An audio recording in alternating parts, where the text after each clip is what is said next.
তাহাজ্জুদের সিজদায় গিয়ে একটি দোয়া পড়ুন, আল্লাহর কসম করে বলছি আপনার মনের সব আশা পূরণ হয়ে যাবে। তাহাজ্জুদের সিজদায় গিয়ে যদি এই দোয়াটি আপনি পাঠ করতে পারেন, নিজের চোখে আপনি ফলাফল দেখে অবাক হয়ে যাবেন। আপনার নসিব করে যাবে। অভাব ঋণগ্রস্ত আছেন, সংসারে টানাপোড়েন, বিভিন্ন মারাত্মক বিপদ আছেন, ইন্টারভিউ দিচ্ছেন, ইন্টারভিউর পর ইন্টারভিউ, কিন্তু চাকরি হচ্ছে না, আজকে আপনি এই দোয়াটি পড়ুন। আজকেই তাহাজ্জুদের সময় এই দোয়াটি আপনি পাঠ করেন, আল্লাহ তাআলা আপনার নসিব খুলে দেবে।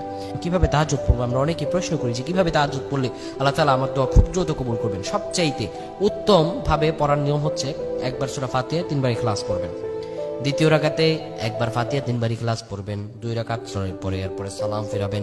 এভাবে আপনি 8 থেকে 12 রাকাত পড়ার পরে আপনি তাহাজ্জুদের সিজদায় প্রত্যেকটা সিজদার তাসবিহ পড়বেন, সুবহানা রাব্বিয়াল আ'লা, সুবহানা রাব্বিয়াল আ'লা।